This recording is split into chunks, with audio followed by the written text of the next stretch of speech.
This is Mr. Lumati, some more Underground World news. Quick recap today on the American voting system, this democratic, apparent, for the people, by the people system. Now, all Western Anglo countries, you are required to vote, and voting is taken very seriously. There's definitely a very big push to stereotype non-voters as unpatriotic, to say the least. Now, the American voting system, which gives us presidents, and presidents are, of course, known throughout the world. Trump, Obama, these names are household even throughout Asia.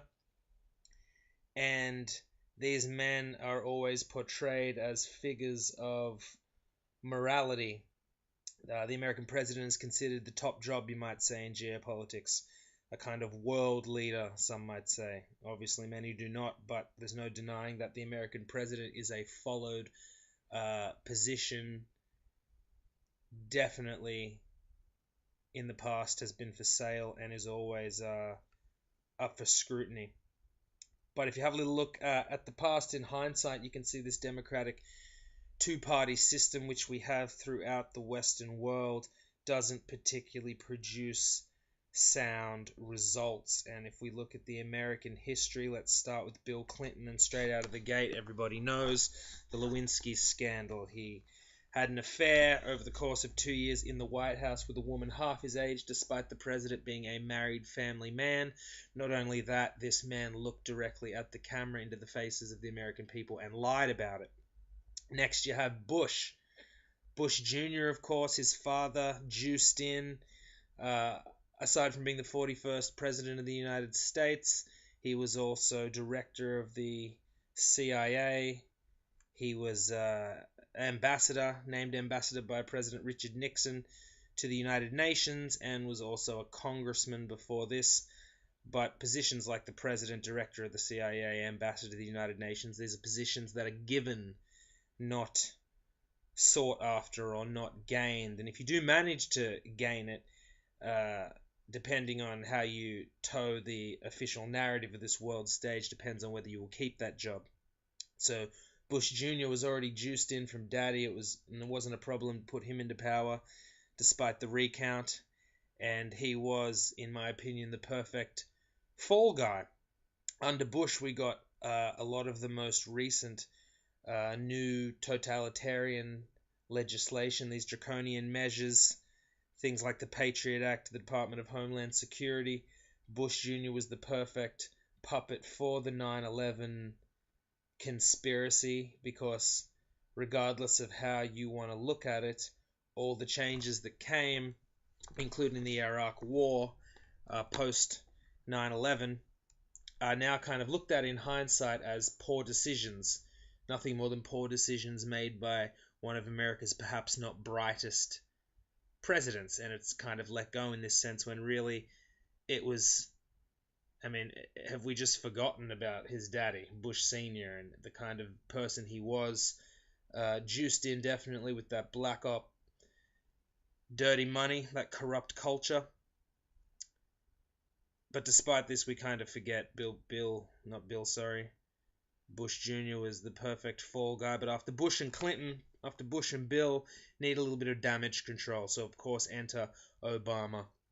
First African-American president. The whole world was on board.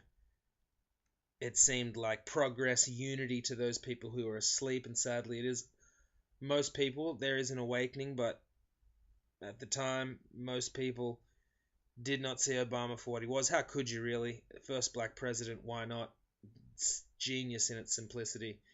Every black vote in America, more or less, and once in office, Obama did very little for the African American community.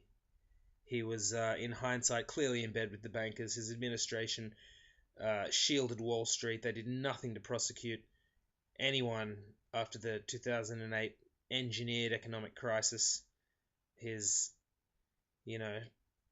Justice Department, particularly his chief of criminal organizations or criminal activity, I can't remember the name exactly, I believe his name is Larry something, but did nothing to prosecute any of these Wall Street banksters. And then after the first African American president, after his 8 years of furthering the agenda, the New World Order, we need someone new, let's have the first woman president.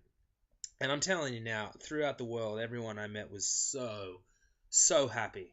The first woman president, followed by the first African American president. This is unity. This is progress. We are moving forward as a people. But these people knew nothing about Hillary. I mean, on paper alone, Hillary is the devil. She is everything that represents that corrupt, dark money, everything's for sale, just corrupt culture that seems to be entrenched. But people don't care. People could not see past the fact that she was going to be the first female woman president. So it seems like the elite knew this and put her in. We have Donald Trump as a fail-safe. Who's going to vote for him? But I think when it came down to it, officially everyone had to like Hillary. Officially, you vote for Hillary. But I think when it came down to it and everyone was in the box, particularly the older generation who had lived through Clinton, Bush, Nixon, these other presidents and corrupt congressmen and all these allegations, all this just dirty money under the table. I think when it came down to it, they thought, fuck Hillary. She's just another one of them. Trump, no matter what he is, grab woman by the pussy, all that bullshit. I don't even really listen to it, but I think at the end of the day, a majority of the American people knew at least Trump was his own candidate. You can't buy a billionaire, or so some tend to think. But Trump took the win, and now I don't think it matters personally. There's more things than just money you can hold over a person, a president. But the point of this video is to say the democratic system is corrupt. It's two wings of the same bird. And if you need proof of that, just look at our last 4 American presidents.